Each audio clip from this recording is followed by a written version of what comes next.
아침 말씀. 오늘 본문 말씀은 예레미야 29장 15절에서 23절입니다.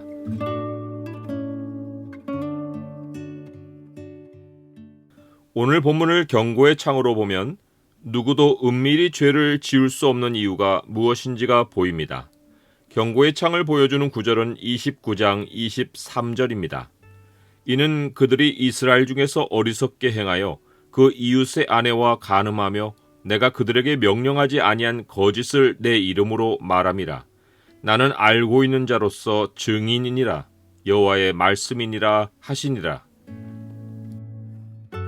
바벨론에 사로잡혀간 사람들은 거짓 희망에 목을 맸습니다. 그들이 부인할 수 없는 사실은 지금 자신들이 사로잡혀 왔다는 것입니다. 그런데 그들은 이것이 자기들의 죄에 대한 형벌이라는 사실을 굳고 부인했습니다. 환난을 벗어나려고만 했지 왜 환난을 겪고 있는지 원인을 파악하려고 들지 않았습니다. 마치 교통사고가 났는데 사고 수습만 하려 들고 보험금만 타려고 할 뿐 왜 원치 않는 일을 겪게 되었는지를 깊이 생각하지 않는 것과 같습니다. 그들은 사로잡혀 가기 오래전부터 하나님의 경고를 들어왔습니다. 예레미야 선지자만 아니라 수도 없는 선지자들이 하나님으로부터 보냄을 받아 죄악에서 돌이킬 것을 촉구했고 그렇지 않을 때 하나님의 심판이 임할 것을 경고했습니다. 하지만 그들은 끝내 악을 채웠고 하나님의 경고대로 1차 바벨론 침공을 받아 포로로 잡혀갔습니다. 1차로 끌려간 사람들은 기득권층으로 왕과 왕후와 궁중 내시들과 유다와 예루살렘의 고관들과 기능공과 토공들이었습니다. 그들은 재앙을 당하는 즉시로 오랜 세월 하나님이 들려주신 경고 소리를 떠올려야 했습니다. 하지만 그들은 한참 동안을 죄를 회개할 생각을 하지 않았고 오직 예루살렘으로 돌아가는 일에만 집착했습니다. 그 이유를 생각해보면 사로잡혀온 부류의 사람들은 너무도 예루살렘에 두고 온 것이 많고 거기에 자기들의 자리가 견고하게 있었기 때문입니다. 그들이 사회에 아무 기반이 없는 사람들이었으면 뒤를 돌아볼 것이 없습니다. 아무것도 잃은 것이 없으니 바벨론에서 새로 터를 두고 장기간 살라는 하나님의 말씀이 오히려 희망이었을 것입니다. 그러나 있는 자들은 온통 예루살렘으로 빨리 돌아가 옛 삶을 회복할 생각으로 가득했습니다.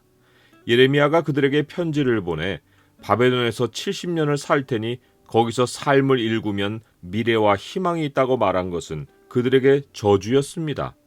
예레미야는 하나님이 그들을 향해 가지신 생각이 평안이요 재앙이 아니라고 했는데 그들은 예레미야 선지자의 말을 자기들을 조롱하는 소리로 들었습니다. 그 메시지 자체가 그들에게는 재앙이었습니다. 이것이 그들이 거짓 선지자들의 미혹에 넘어간 근본 이유입니다. 거짓 선지자들은 예루살렘에도 있었지만 포로로 끌려간 바벨론에서도 우후죽순으로 생겨나 백성들 가운데 활발히 활동했습니다.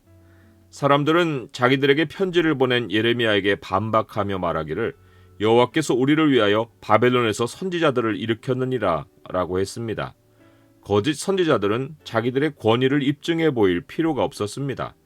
백성들 스스로가 거짓 선지자들에게 하나님의 위임장을 부여했습니다. 백성들은 자기들이 듣고 싶은 말을 들려주는 거짓 선지자들을 변호하며 여호와께서 우리를 위해 이곳에서 선지자들을 일으켜 주셨다고 하며 그들을 지지했습니다. 바벨론에 사로잡혀간 자들이 이런 맹목적 신앙으로 거짓 선지자들을 지지하게 된 배후에는 예루살렘에 남아있는 자들의 영향도 한몫했습니다. 모두가 다 포로로 잡히고 예루살렘이 완전히 폐허로 변했으면 돌아갈 희망이 완전히 끊어졌을 것입니다. 돌아간다고 해도 사회가 완전히 붕괴해서 건질 재산도 없고 기득권을 되찾을 소망도 물거품이 되었기 때문입니다. 그런데 바벨론의 느부갓네살이 예루살렘에서 1차 포로들을 끌고 갈 때 그곳에 그 땅을 대리해서 통치할 시드기야 왕을 세웠고 가난한 백성들을 남겼습니다. 포로로 잡힌 사람들에게는 말도 안 되는 자격과 계층의 사람들이 나라를 차지하고 권세와 부를 거머쥔 것이 분노가 폭발할 일이었습니다. 자기들이 하찮게 된 것은 생각하지도 않고 하찮은 자들이 사회 기득권을 차지한 것이 자기들이 빨리 돌아가 잃어버린 것들을 되찾아야겠다는 생각에 불을 지폈습니다. 그러나 예루살렘에 남아서 권세와 돈을 거저먹은 것은 절대 복이 아니었습니다. 예레미야는 하나님의 형벌을 받아들이고 바벨론으로 끌려가는 것이 살 길이고 복이라고 일관되게 외쳐왔습니다. 하나님의 말씀을 경청했다면 포로들이 끌려갈 때 일부러라도 그 행렬에 섞여야 했습니다. 그렇지 않고 예루살렘에 남았다는 것은 일생일대의 호기를 잡으려 한 것입니다. 가난하게 살던 자들은 삶의 한을 풀었다고 생각했을 것이고, 시드기야 왕과 같이 권세의 반열에 오른 자들은 자기 세상이 왔다고 좋아했을 것입니다. 그러나 심판의 후폭풍은 더 심할 것이었습니다. 하나님은 말씀을 대충 이루고 끝내시지 않습니다. 하나님은 일찍이 예레미야에게 두 종류의 무화과 이상을 보이셨습니다. 하나는 극히 좋고 다른 하나는 먹을 수 없게 나빴습니다. 사람이 당한 형편으로만 보면 예루살렘의 남은 자들이 극히 좋은 무화과이고 끌려간 자들은 나쁜 무화과입니다. 하지만 하나님의 메시지는 정반대였습니다. 끌려간 자들은 하나님이 좋은 무화과와 같이 잘 돌볼 것이지만 남은 자들에게는 칼과 기근과 전염병을 보내어 상하여 먹을 수 없는 몹쓸 무화과 같이 하실 것이었습니다. 처음 끌려간 자들은 바벨론으로 이주하듯 옮겨졌지만 남아있는 자들은 하나님이 세계 여러 나라 가운데에 흩어 학대를 당하게 할 것이고, 그 쫓겨간 나라들 가운데서 저주와 경악과 조소와 수모의 대상이 되게 할 것이었습니다. 그 이유는 너무도 명백합니다. 그들이 하나님의 말씀을 듣지 않았기 때문입니다. 무화과 비유는 예레미야만 알고 끝낸 메시지가 아닙니다. 온 백성에게 전해져서 모두가 알고 있었습니다. 이런 면에서 시드기야 왕만 아니라 그 땅에 남은 자들은 어쩔 수 없이 남은 자들이 아닙니다. 누구보다 하나님의 말씀을 경멸하고 기회를 엿본 무리들입니다. 옛날 공산혁명이 일어날 때 없는 계층의 사람들이 있는 계층의 사람들을 무참히 죽이고 사회를 전복시켰던 상황과 비교할 수 있습니다. 죄를 지었지만 가난하다고 해서 재앙이 피해가는 법은 없습니다. 가난은 죄를 지을 명분이 아닙니다. 하나님의 말씀과 부합하지 않는 기회는 재앙입니다. 하나님은 거짓 선지자들에 대해 저주를 선포하셨습니다. 지금은 포로들의 마음을 사서 이득을 톡톡히 챙기고 있지만 나중에는 포로들이 그들에게서 돌아서고 여호와께서 너를 바벨론 왕이 불살라 죽인 시드기야와 아합 같게 하시기를 원하노라 라는 저주를 퍼부을 것이었습니다. 시드기야와 아합은 거짓 선지자들을 대표하는 인물들입니다. 이들이 포로들을 선동해서 잘못된 희망을 심었기에 느부갓네살 왕은 이들을 정치범으로 붙들어 화형을 행할 것이었습니다.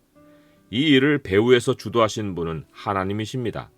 하나님은 내가 그들을 바벨론의 왕 느부갓네살의 손에 넘기리니 그가 너희 눈앞에서 그들을 죽일 것이라 라고 하셨습니다. 하나님이 그들에게 비참한 최후를 맞게 하신 이유는 그들이 거짓으로 사람들을 꾀고 이웃의 아내와 간음했기 때문입니다. 탐욕을 쫓는 모든 자는 거룩한 모양으로 삶을 포장해도 삶의 은밀한 곳에 반드시 거짓과 음행이 있습니다.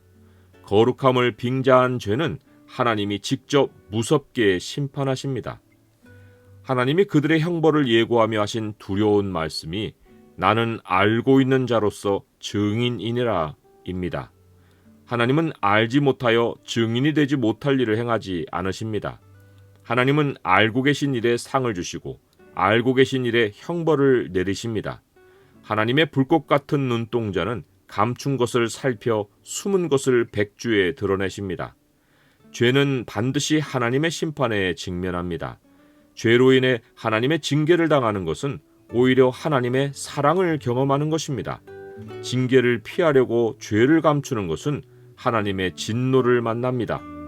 무릇 징계가 당시에는 즐거워 보이지 않고 슬퍼 보이나 후에 그로 말미암아 연단받은 자들은 의와 평강의 열매를 맺느니라.